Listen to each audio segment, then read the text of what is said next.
Continuamos nuestros estudios consecutivos y expositivos de este precioso evangelio. Lucas capítulo 12, versículos 35 al 40. Lucas 12, del 35 al 40. Hoy es nuestra segunda sección en este pasaje. Lucas 12, del 35 al 40. Lucas 12, del 35 al 40. Y lo que vamos a hacer en este momento, y como siempre hacemos, es leer las Escrituras, luego explicarlas o exponerlas, y luego aplicarlas a nuestras vidas, y el Espíritu Santo hará la obra en los oyentes. Leamos entonces la palabra infalible del Dios viviente en Lucas 12, del 35 al 40.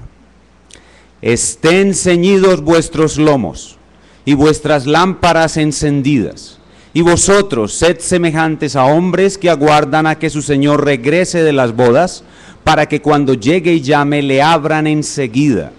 Bienaventurados aquellos siervos a los cuales su Señor cuando venga halle velando. De cierto os digo que se ceñirá y hará que se sienten a la mesa y vendrá a servirles. Y aunque venga la segunda vigilia, y aunque venga la tercera vigilia, si los hallare así, bienaventurados son aquellos siervos. Pero sabe de esto, que si supiese el padre de familia a qué hora el ladrón había de venir, velaría ciertamente y no dejaría minar su casa. Vosotros pues estad preparados, porque a la hora que no penséis, el Hijo del Hombre vendrá. Vamos a ir de nuevo en oración al Espíritu Santo para que Él nos ayude en este tiempo. Espíritu Santo, es tu deber asignado por la Santísima Trinidad, ayudarnos a nosotros, la Iglesia de Cristo, pobres pecadores, en el estudio de la palabra escrita.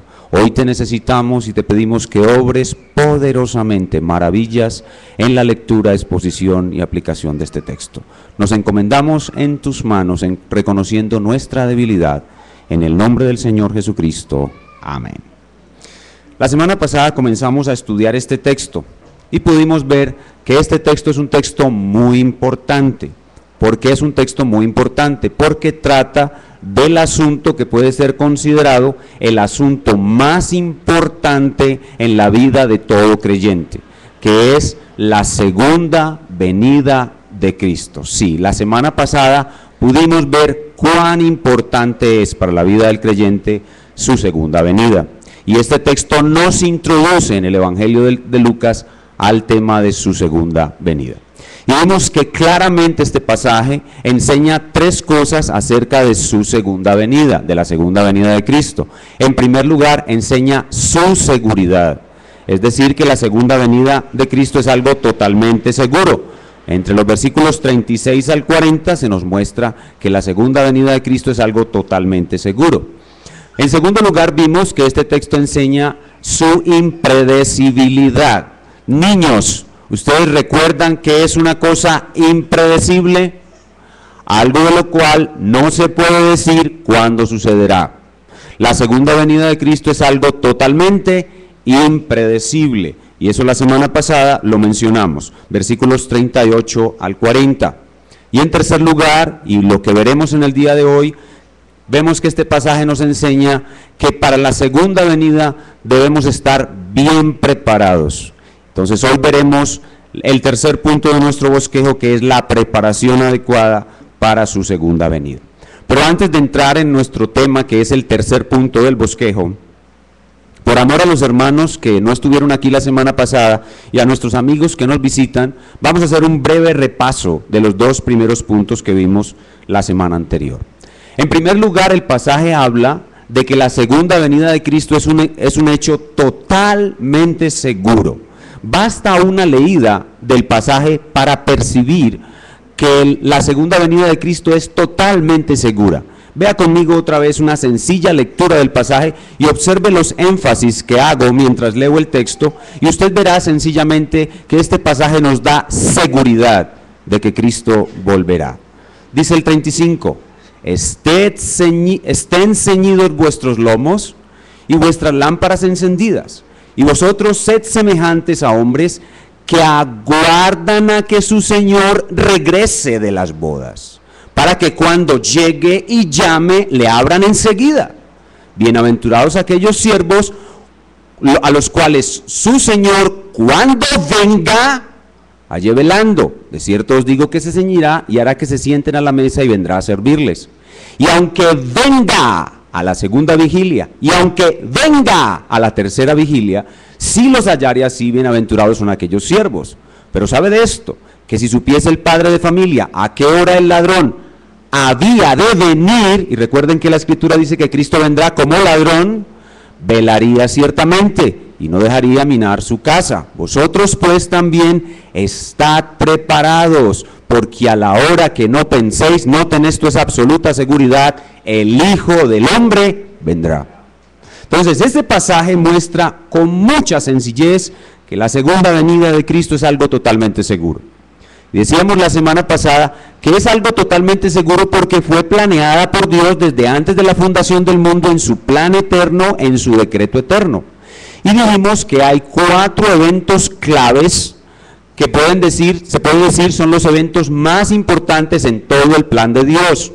Y esos 4 eventos empiezan con la letra C. A ver, los niños, si se acuerdan de los 4 eventos claves en el plan de Dios que comienzan con la letra C. Primero, creación. Segundo, caída. Tercero, crucifixión. Y cuarto, consumación en la segunda venida. Entonces, la segunda venida de Cristo es un evento decretado desde antes de la fundación del mundo en el plan de Dios.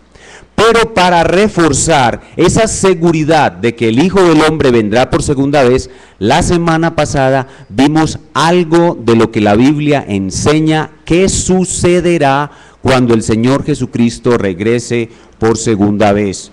Sucederán algunas cosas especiales cuando el Señor Jesucristo regrese por segunda vez. Y la semana pasada estuvimos hablando sobre esas cosas. A ver si los niños, ustedes pudieron darse cuenta que la semana pasada el sermón fue un sermón para niños. O sea, fue preparado especialmente para ellos porque el tema se prestaba mucho para que ellos lo entendieran fácilmente. Y de lo que estuvimos hablando fue de aquellos sucesos que ocurrirán durante la segunda venida. Vamos a repasarlos rápidamente. Lo primero que sucederá, niños, a ver si recuerdan, en el momento en que ocurre la segunda venida será una gran reunión. Una gran reunión. Toda la raza humana, vivos y muertos, todos resucitados, estarán delante del trono de Dios que será visible a todos. Lo primero entonces es una gran reunión. Pero en segundo lugar, lo que sucederá será una dolorosa separación. El que está sentado en el trono, que es Cristo, pondrá a su derecha a los creyentes, que son asimilados o comparados con ovejas, y a la izquierda colocará a los incrédulos. Una dolorosa separación. Si los niños no son creyentes, serán separados de sus padres. Si las esposas no son creyentes, serán separados de sus esposos. Habrá una dolorosa separación. Pero en tercer lugar, luego de la reunión y la separación, habrá una estruendosa proclamación. El león rugirá. ¿Se acuerdan los niños? ¿Cómo ruge el león? No como el pastor, ruge durísimo. Y rugirá para proclamar con dulce y tierna voz que los de su derecha son fieles y creyentes, que Él los amó desde antes de la fundación del mundo y les preparó el reino para ellos. Y rugirá con rostro duro, lleno de ira. Ustedes nunca habían visto un león tan bravo como este león. Lo van a ver ese día diciéndole a los de la izquierda: malditos, malditos, vayan ustedes al fuego eterno, porque tuve hambre y no me dieron de comer. Es decir, esas personas menospreciaron a los más pequeños, y entre muchos de ellos había muchos que eran de Cristo, y al menospreciar a alguien que es de Cristo, menosprecias a Cristo mismo. Entonces, una gran reunión, una dolorosa separación, una estruendosa proclamación, y luego una gran explosión. El fuego que consume todo, una gran explosión que producirá una total destrucción. La tierra será destruida por fuego por completo. Y luego de esa total destrucción vendrá una hermosísima recreación o regeneración. Todo lo que ahora existe será recreado nuevamente en una hermosura indescriptible. Y eso fue lo que hicimos la semana pasada. Estuvimos describiendo lo mejor que pudimos esa gran reunión, esa dolorosa separación, esa estruendosa proclamación, esa total destrucción y esa hermosísima recreación. Y todo eso ocurrirá ¿dónde? En la segunda venida de Cristo. La semana pasada también mencionamos algo de nuestro segundo punto, que nuestro texto enseña no solamente la seguridad de la segunda venida, sino la impredecibilidad de la segunda venida. La segunda venida es algo totalmente impredecible. Y de nuevo, basta una mera lectura del texto para darnos cuenta que es así. Escuchen de nuevo mientras leo el texto, haciendo énfasis en la impredecibilidad. Vamos a leer los versículos del 38 al 40. Dice, y aunque venga a la segunda vigilia, y aunque venga a la tercera vigilia, si los hallare así, bienaventurados son aquellos siervos. Pero sabed esto, que si supiese el padre de familia a qué hora el ladrón había de venir, velaría ciertamente y no dejaría minar su casa. Vosotros pues también estad preparados, porque a la hora que no penséis, el Hijo del Hombre vendrá. ¿Vieron qué tan sencillo? Muy claro está allí, la venida de Cristo es totalmente impredecible. Y si uno va por todo el resto del Nuevo Testamento, por ejemplo, no vayan allá, yo les voy a leer, si uno va a Marcos capítulo 13 y leen sus versículos 31 al 33, reafirma aún más que la segunda venida es algo impredecible. Escuchen Marcos 31 al 33. El cielo y la tierra pasarán, pero mis palabras no pasarán. Pero de aquel día y de la hora nadie sabe, ni aun los ángeles que están en el cielo, ni el Hijo, sino el Padre. Mirad, velad y orad, porque no sabéis cuándo será el tiempo. Entonces, la segunda venida de Cristo es algo totalmente impredecible. Es un evento totalmente cierto en su venida, pero totalmente incierto en su fecha. La segunda venida de Cristo es un evento totalmente cierto, pero su día es totalmente incierto. Y aquí en este punto quiero hacer una aclaración que la semana pasada tan solo mencioné. Este texto que estamos estudiando, Lucas 12 del 35 al 40, habla de la segunda venida de Cristo, en la cual Cristo vendrá y juzgará a todos los seres sobre la faz de la tierra y comenzará un cielo nuevo y una tierra nueva. Pero resulta que desde que partieron los apóstoles, desde que los apóstoles murieron, toda la iglesia de todos los tiempos ha pensado que este texto y los otros textos que hemos leído que hablan sobre la segunda venida de Cristo muestran que la segunda venida de Cristo trae el juicio final, la resurrección de los muertos y el comienzo de un cielo nuevo y una tierra nueva. Pero en la mitad del siglo XIX, o sea, más o menos en 1850, apareció en la historia de la iglesia una enseñanza que a nadie se le había ocurrido en 19 siglos. Y es que decían estas personas que la segunda venida de Cristo es en 2 etapas. Ellos dicen que la segunda venida de Cristo tiene primero un rapto secreto. Hablan de un rapto secreto en el cual Cristo no desciende hasta la tierra, sino que desciende hasta las nubes y toma a la iglesia y la saca del mundo para estar con ella en el cielo y librarla de unos eventos muy tremendos que van a ocurrir en la tierra en ese tiempo, que se llama la gran tribulación.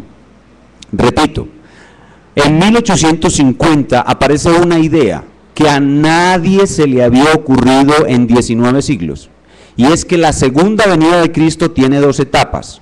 Una primera etapa en la cual Cristo viene solo hasta las nubes y levanta a su iglesia de la tierra para librarla de un período de mucho sufrimiento que habrá en la tierra, conocido como la Gran Tribulación.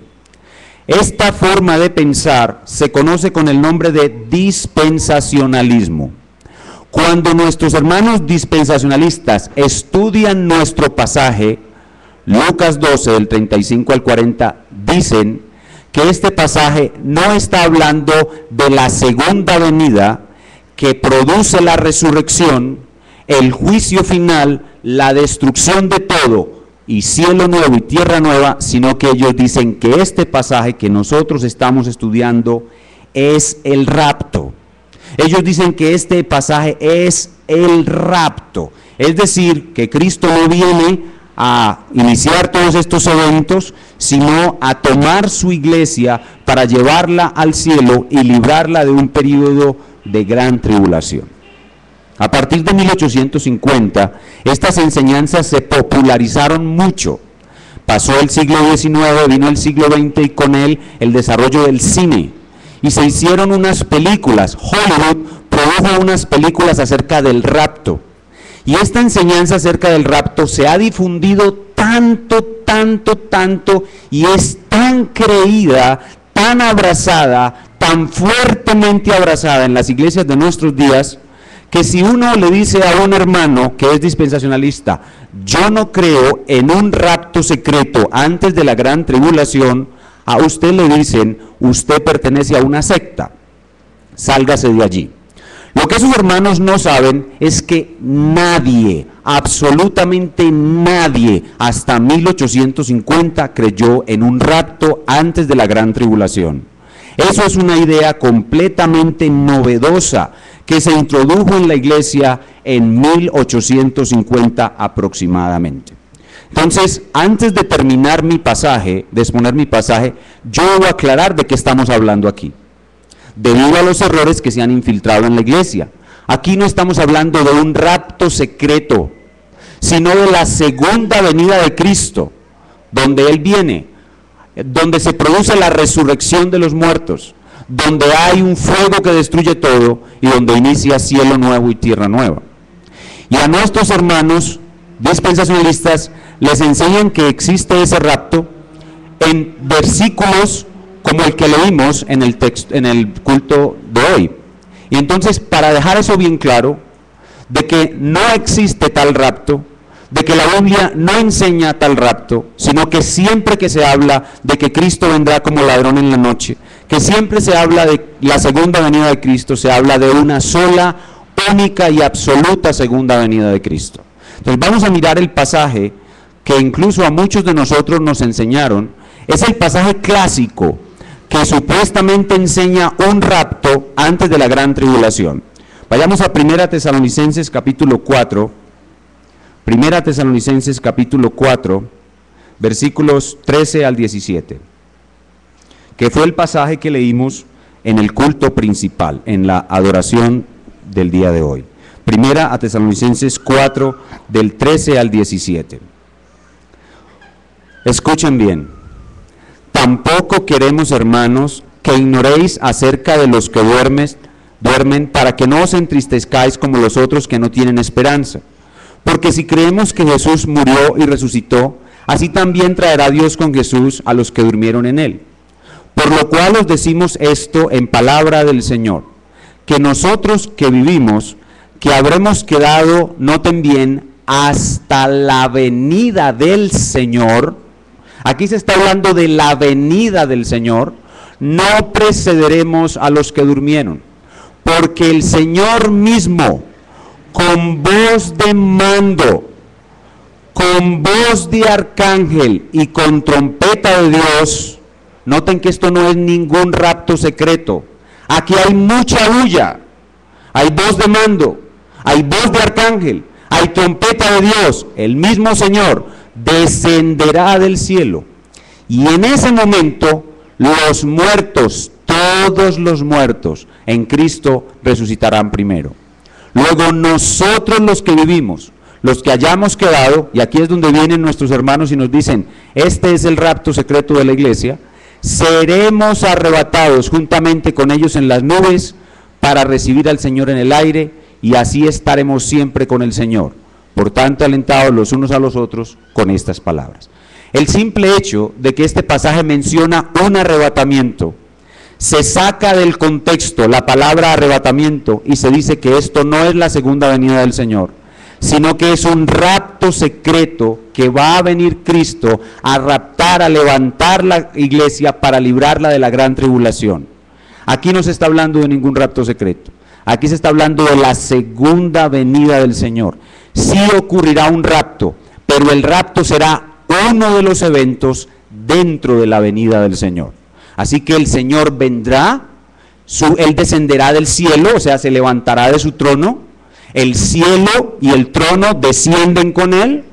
Cuando va descendiendo, Él hará sonar la trompeta, todo el mundo le verá. Esto no será algo secreto, esto no será algo oculto. A nosotros nos enseñaron que los pilotos iban manejando los aviones y de pronto ¡puf! y el avión se quedaba sin piloto, que porque era raptado sin que nadie se diera cuenta que hubo una venida del Señor. No, eso no existe. La venida del Señor será con todo ruido, con todo estruendo, todo ojo le verá. El Señor mismo desciende, enuncia fuertemente, es el rugido del león, ruge el león, los muertos se levantan y los que estamos vivos seremos arrebatados. Eso sucederá, pero en la segunda venida. Después Él descenderá y hará todo lo demás que hemos dicho. Entonces no existe un rapto pretribulacional para librar a la iglesia del sufrimiento de la gran tribulación. Y ustedes me dirán, pastor, ¿y cuál es el problema si nosotros creemos eso? Incluso de pronto aquí hay algunos amados hermanos que han creído eso y creen eso todavía. Mi intención hoy no es ofenderlos, sino simplemente llevarlos a pensar que es necesario tal vez que revisen estos conceptos y que miren si hay otras formas de pensar que quizás son más ajustadas a la Biblia que lo que hemos creído. Pero ¿cuál es el problema de creer que existe un rapto secreto? El problema es el siguiente, que si le preguntamos a un hermano que cree en el rapto secreto, hermano, si yo no he creído en Jesucristo hasta hoy, si yo me resisto a creer en Jesucristo hasta hoy, y viene el rapto, y yo no soy raptado, pero después de que ocurre el rapto, al ver que todos esos cristianos desaparecen, yo me doy cuenta que ese fue el rapto, y ahora sí me arrepiento, yo sí puedo ser salvado. El hermano dispensacionalista que cree en el rapto le dirá, por supuesto. ¿Y qué es lo que estamos haciendo indirectamente cuando le decimos al pecador que existe un rapto y que podrá convertirse después del rapto si no se convirtió? Le estamos diciendo que hay una segunda oportunidad para ser salvo. Y eso es un error muy grave, y esto se los quiero decir aquí, a los niños especialmente. Niños, no hay segunda oportunidad. Cuando Cristo regrese y vendrá cuando no pensemos, no habrá segunda oportunidad. Entonces, esta aclaración es muy importante. Es necesario que digamos que este pasaje no está hablando de un rapto. Este pasaje está hablando de la segunda venida de Cristo. Pero es necesario hacer otra aclaración, que tiene que ver con el mismo sistema de pensamiento teológico llamado dispensacionalismo. Y es que nuestros hermanos dispensacionalistas, además de creer que la segunda venida de Cristo está dividida en dos, un rapto secreto y una segunda venida, nuestros hermanos creen que la segunda venida de Cristo no trae el juicio final. Nuestros hermanos dispensacionalistas creen que la segunda venida de Cristo no trae el juicio final, sino que trae un milenio, es decir, un periodo de 1000 años literales de 365 días después de la segunda venida. Y al final de ese periodo, ahora sí vendrá el juicio final. ¿Por qué creen nuestros hermanos que hay un milenio después de la segunda venida de Cristo? Hay un solo pasaje en la Biblia que está en el libro de Apocalipsis. En Apocalipsis capítulo 20, versículos del 1 al 10, se habla de un periodo de 1000 años y se relatan unos eventos que ocurrirán en ese periodo de 1000 años. Entonces nuestros hermanos dispensacionalistas toman esos 1000 años y los ubican después de la segunda venida de Cristo, desconociendo, oigan bien, desconociendo que todas las cartas y los libros del Nuevo Testamento, Mateo, Marcos, Lucas, Juan, Romanos, Primera de Pedro, Segunda de Pedro, Tesalonicenses, todos los otros libros del Nuevo Testamento dicen que la segunda venida de Cristo trae el juicio final.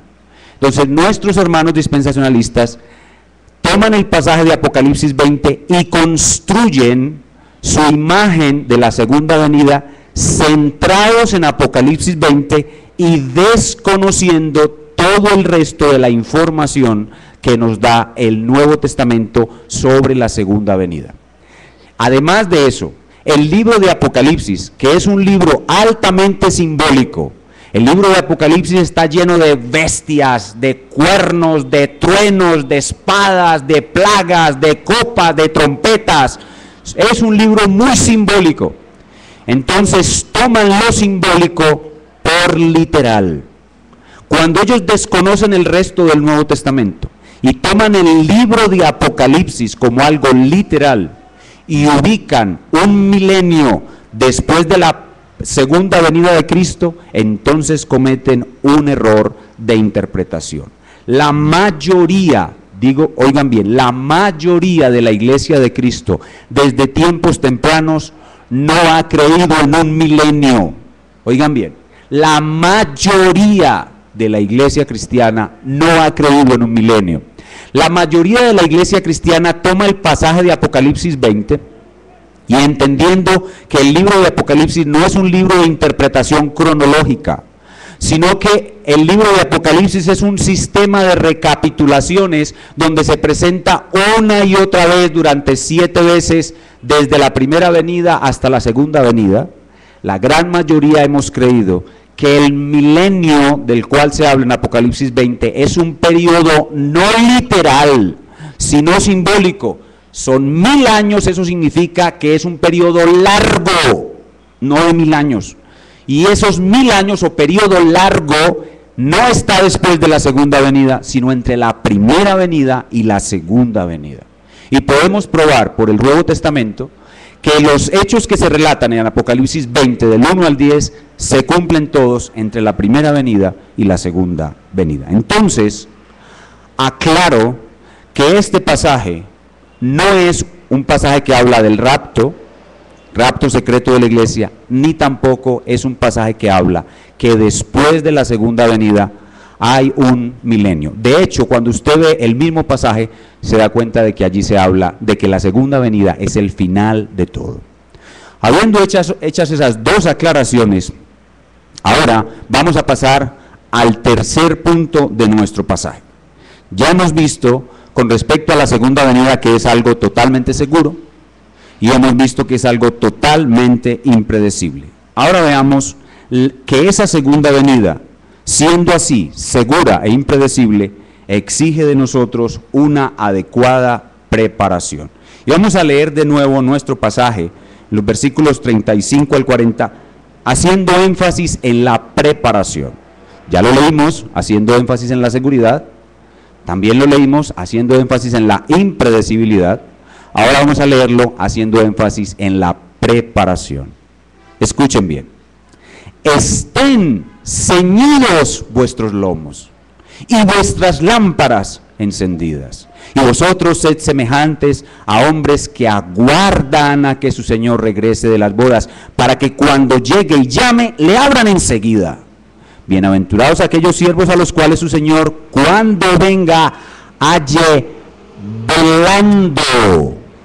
De cierto os digo que se ceñirá y hará que se sienten a la mesa y vendrá a servirles. Y aunque venga a la segunda vigilia, y aunque venga a la tercera vigilia, si los hallare así, bienaventurados son aquellos siervos. Pero sabe de esto, que si supiere el padre de familia a qué hora el ladrón había de venir, velaría ciertamente y no dejaría minar su casa. Vosotros también estad preparados, porque a la hora que no penséis, el Hijo del Hombre vendrá. ¿Ven? Hay una sencilla lectura del pasaje, nos muestra que la segunda venida de Cristo nos exige estar preparados.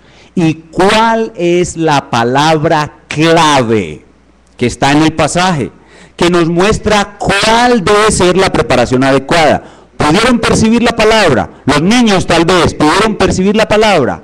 Es la palabra velar, o la palabra vigilia, o la palabra vigilante. Esa es la palabra clave que nos define lo que es estar preparados. Las iglesias de nuestros días acostumbran a hacer vigilias, que consisten en irse toda la noche para un lugar a cantar, a danzar, a bailar, a escuchar la palabra de Dios. Eso no está mal, pero la Biblia no nos da un mandato explícito de que las iglesias deben hacer vigilias. La vigilia se refiere a otra cosa.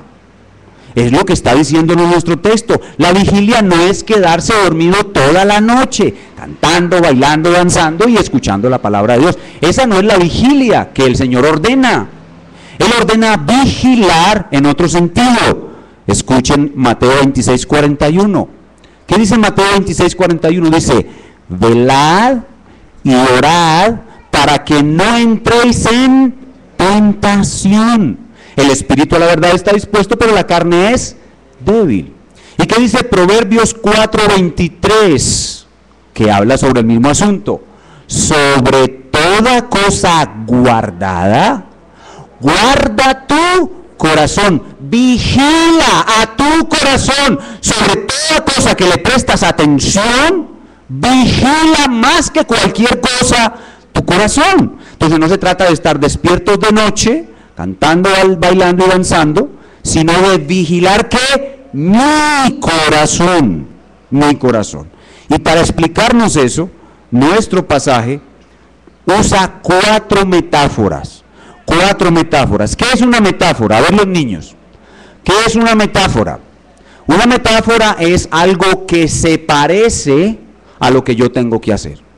Una metáfora es una similitud, una comparación, algo que es similar a lo que tengo que hacer. A mí aquí se me está mandando el santo deber de velar, el santo deber de vigilar. Y el Señor Jesucristo me lo está enseñando con cuatro cosas de la vida cotidiana en los que también hay que velar. Veamos esas cuatro cosas. Versículo 35, en la primera parte. Dice el verso 35, la primera metáfora que me llama a velar: estén ceñidos vuestros lomos. Ahí hay unas palabras que no son familiares para nosotros. Niños, presten atención. La palabra ceñido significa ajustado, apretado, ceñido. Y la palabra lomos, mis lomos, es mi cintura.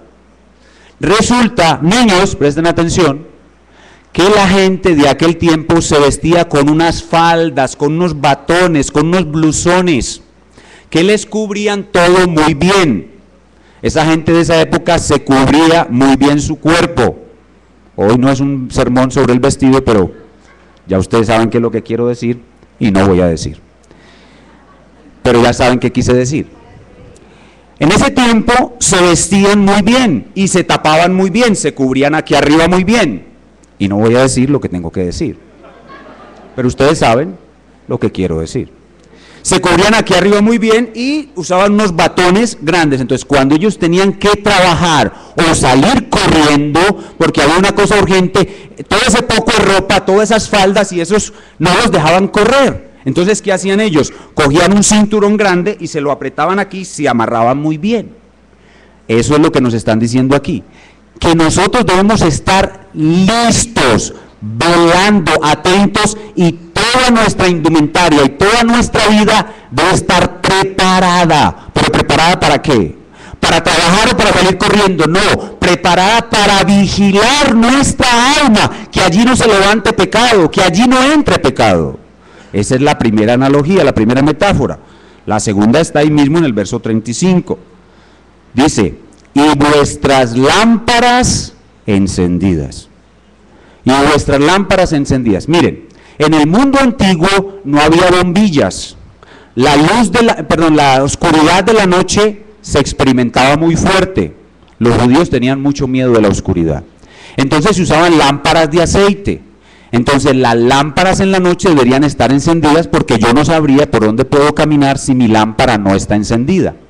Las tinieblas son un símbolo de ignorancia. Las tinieblas son un símbolo de inmoralidad. Las tinieblas son un símbolo de juicio.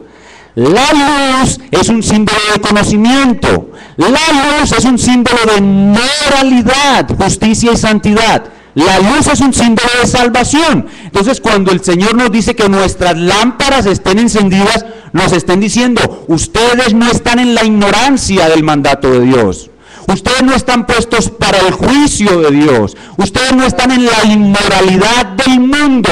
Ustedes van a andar en la luz de la santidad. Y para eso tienen que vigilar su corazón, porque su corazón todavía es engañoso. ¿Se dan cuenta de lo que significa velar? Veamos dos metáforas más. La primera metáfora es sobre el vestido. La segunda metáfora es sobre la luz. Y la tercera metáfora tiene que ver con la esclavitud, versículo 36.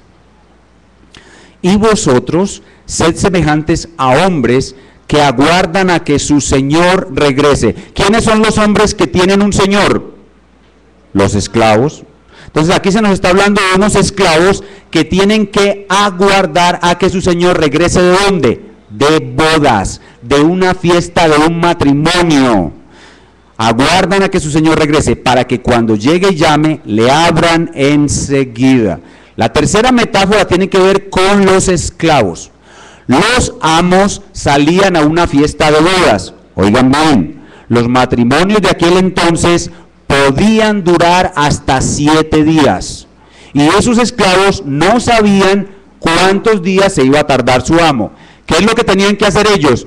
Cada mañana levantarse muy puntuales y juiciosos y trabajar haciendo todo como si el amo los estuviera viendo y estuvieran muy atentos esperando en la distancia cuando vieran el carruaje del amo para ir prestos rápido a abrirle la portada a su amo. Eso indica estar alerta, estar despierto, cumplir, trabajar, y eso se refiere no a las labores de este mundo, sino a cuál labor. La labor de vigilar sobre mi propia alma para que no caiga en tentación, para que no caiga en pecado. Cuarta metáfora. La primera tenía que ver con el vestido. La segunda tenía que ver con la iluminación. La tercera con la esclavitud. Y una cuarta que es un asunto de ladrones. Versículo 39. Pero sabe de esto, que si supiese el padre de familia a qué hora el ladrón había de venir, velaría ciertamente y no dejaría minar su casa. Los ladrones no avisan cuándo van a llegar. Y los padres de familia, que son los encargados de proteger a su familia y sus bienes, deben estar atentos, vigilando la seguridad de sus casas y estar pendientes de no dar oportunidad de que el ladrón venga y les robe. Con esa misma actitud, la de un padre de familia que cuida a su familia y protege sus bienes, debemos nosotros estar vigilando, pero no nuestros bienes, aunque ahora no nos vamos a dejar robar, ¿cierto? No vamos a ir a dar papaya por ahí. No, lo que debemos estar vigilando es que el pecado no entre ni salga de nuestra alma, porque el deber nuestro es ese, velar y vigilar. Entonces, a la luz de estas 4 parábolas o metáforas que hemos leído, ¿qué significa velar? Pues es visto que para estar preparados adecuadamente a la segunda venida de Cristo hay que velar. Entonces, pastor, ¿qué significa velar? Velar es vivir en un estado de alerta permanente contra todo pecado, contra toda mundanalidad, contra todo orgullo, contra toda incredulidad, contra todo ataque del diablo, viviendo siempre a la luz de la segunda venida de Cristo. ¿Qué es velar?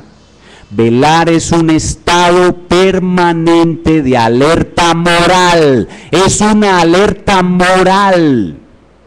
Que no que mi alma no haya pecado, que en mi alma no haya mundanalidad, no haya orgullo, incredulidad o desamor alguno, ni que yo caiga en ningún ataque de Satanás. El rey David, cuando terminó de conquistar sus reinos, se levantó por la mañana y en vez de ir a la guerra, decidió dar un paseillo en la terraza de su palacio. Él se levantó, comenzó a caminar por la terraza de su palacio, pero estaba dormido. Es como muchos hermanos aquí que nos levantamos a las 6, pero nos despertamos a las 8. David comenzó a caminar en la terraza de su palacio, pero estaba dormido. Él estaba dormido. ¿Por qué? Porque cuando vio a una hermosa dama bañándose en una casa cercana a su palacio, en vez de velar y resistir la tentación que le genera el mirar a una mujer desnuda o semidesnuda, él dejó que sus ojos se fueran detrás de ella. No veló, se dejó atrapar y cayó en un horrible pecado, pecado de adulterio, que luego lo llevó al pecado de homicidio. Eso es velar. Velar es entonces ese estado de alerta moral que me permite resistir la tentación y me permite mortificar mi pecado. Espero que para cada uno de ustedes aquí no sea extraño la expresión mortificar el pecado. Mortificar el pecado significa hacer morir el pecado. ¿Y cómo es que yo hago morir el pecado? Pues velando. Si estoy velando para no caer en ninguna tentación, si yo tengo problemas con mis ojos, me gusta la pornografía, estoy luchando con la pornografía, y en la esquina de mi casa hay un puesto de revistas donde siempre veo en la portada de varias revistas de mujeres desnudas, le doy la vuelta a la cuadra y no paso por ahí. Tengo que estar velando para no caer en tentación, pero una vez no puedo evitar la tentación y me topo con una mujer mal vestida cara a cara que me muestra sus atributos. Yo tengo que velar y resistir la tentación. ¿Qué es lo que tengo que hacer? Tengo que correr mi cara para otro lado y usar la Sagrada Escritura para que esos atributos no me hagan caer en pecado. Tengo que velar para prevenir, tengo que velar para resistir, pero tengo que velar para perseverar haciendo eso. Y lo hago una vez y otra vez y otra vez y otra vez, y para mí el velar, resistir y perseverar se convierte en un hábito de vida, y de resistir y resistir y prevenir y prevenir y persistir me convierto en un hombre santo. El velar me hace santo. Y solo eso, no es una infusión del Espíritu Santo que viene. Prepárense que ahora va a venir el Espíritu y los va a hacer santos. Ojalá fuera así. Hay que velar. Y eso es lo que la palabra de Dios nos está pidiendo aquí. A este estado de vigilia, de vigilancia, de sobriedad, hay que agregarle una ñapita. Porque todos nosotros todos los creyentes, estamos, digamos, moderadamente despiertos. Pero cuando nosotros estamos moderadamente despiertos, somos unos cristianos mediocres. Para velar correctamente, hay que estar en un estado de máxima vigilancia interior. Máxima vigilancia interior. ¿Qué corresponde con la sigla MAVI? La M y la A, máxima. La O de vigilancia y la I, interior. MAVI, máxima vigilancia interior. Lo que Dios espera es que usted viva MAVI, en modo MAVI. O sea, que usted como cristiano tiene un switch, una pata del switch dice dormido y otra pata del switch dice MAVI. Y usted lo que tiene que hacer ahora es vivir en modo MAVI. Usted debe vivir en máxima vigilancia interior. Solo si usted vive todos los días contra todos los pecados de su vida en máxima vigilancia interior, usted estará preparado para para la segunda venida de Cristo. Y si usted vive en Mavi todos los días, el Señor puede venir cualquier día. Y usted está preparado. Entonces, eso es lo que Dios quiere de usted. Máxima vigilancia interior. Porque solo la máxima vigilancia interior lo va a llevar a la máxima santidad, a la máxima consagración, al máximo servicio y a la adecuada preparación para su segunda venida. Si usted vive en Mavi, hoy se puede morir tranquilamente. Si usted vive en Mavi, hoy puede venir el Señor y usted puede partir con Él tranquilamente. Eso es lo que quiere enseñarnos el Señor a través de este texto, cuando nos dice que debemos estar preparados para su venida. Vamos a repasar lo que hemos aprendido en el día de hoy. ¿Qué hemos aprendido? Primero, que la segunda venida de Cristo es un hecho totalmente cierto. Segundo, que la segunda venida de Cristo tiene una fecha totalmente incierta. Tercero, que la segunda venida de Cristo exige en nosotros vivir en máxima vigilancia interior. Que eso es lo único que puede hacer que estemos bien preparados en máxima santidad, en máxima consagración y máximo servicio al Señor para cuando Él regrese. Y ahora solo nos queda terminar nuestro mensaje con unas breves palabras de aplicación. La aplicación en este pasaje es algo muy obvio, siendo que la segunda venida de Cristo es algo tan importante. La pregunta obvia que salta del pasaje a nuestros corazones es: ¿qué importancia tiene para ti la segunda venida de Cristo? ¿Qué importancia tiene para ti la segunda venida de Cristo? Y luego, la otra pregunta obvia es: ¿entiendes qué es estar preparado para la segunda venida de Cristo? ¿Entiendes qué es vivir en máxima vigilancia interior? ¿Vives en máxima vigilancia interior?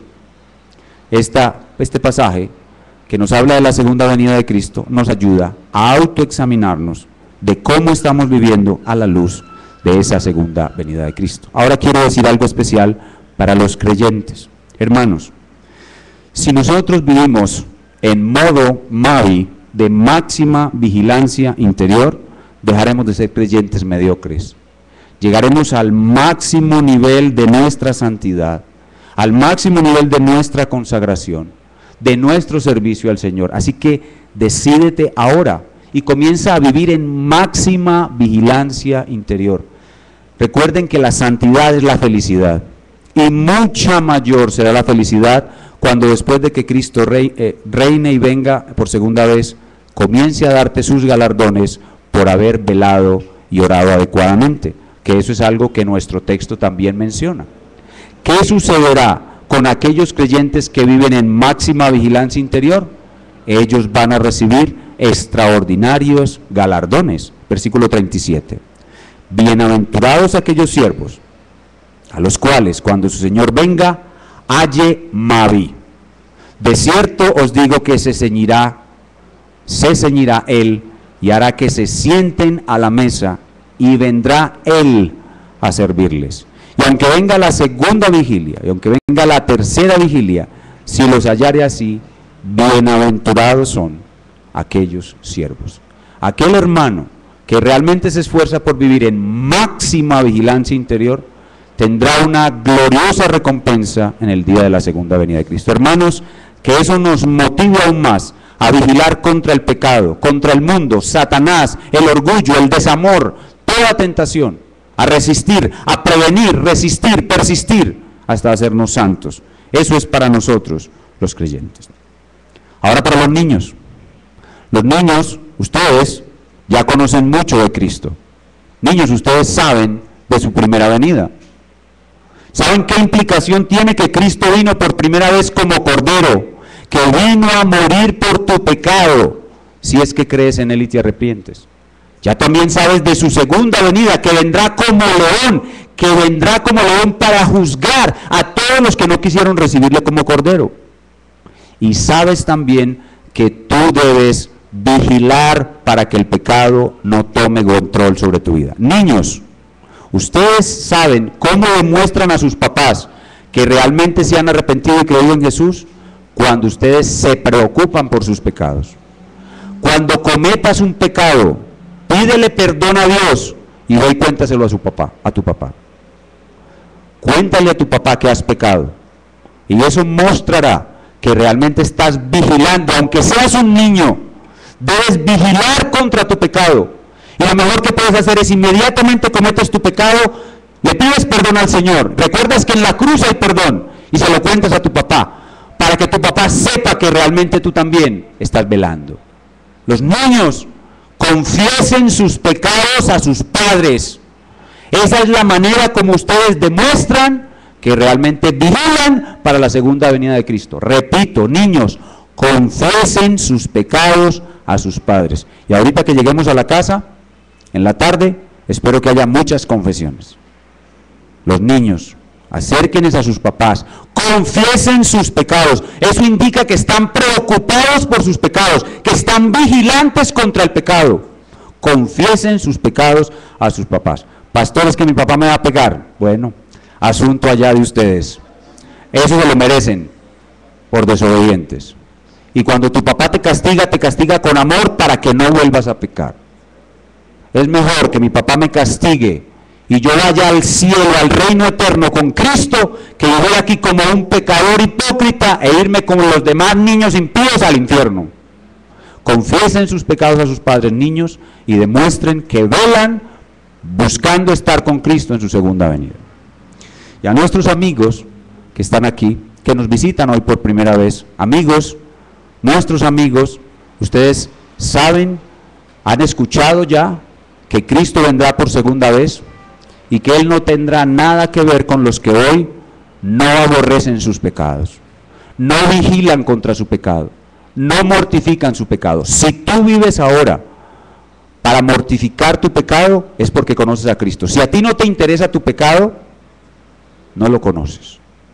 Por eso ahora, si el Señor te permite ver que vives en pecado, que necesitas tu salvación, ven a Cristo, para que lo que Él hizo en su primera venida sea suficiente para tu salvación. Y luego cuando venga en su segunda venida, tú escapes de la ira del león y puedas venir gozoso a disfrutar salvación con los que nos hemos arrepentido y creído. Amigo, ven a Cristo, arrepentido de tu pecado. En Cristo hay perdón, en la cruz hay perdón. Solo el perdón de la cruz te librará de la ira del león en su segunda venida. Amigos que están aquí, vengan a Jesús, Él les llama hoy. Vamos a ponernos de pie y a terminar en oración.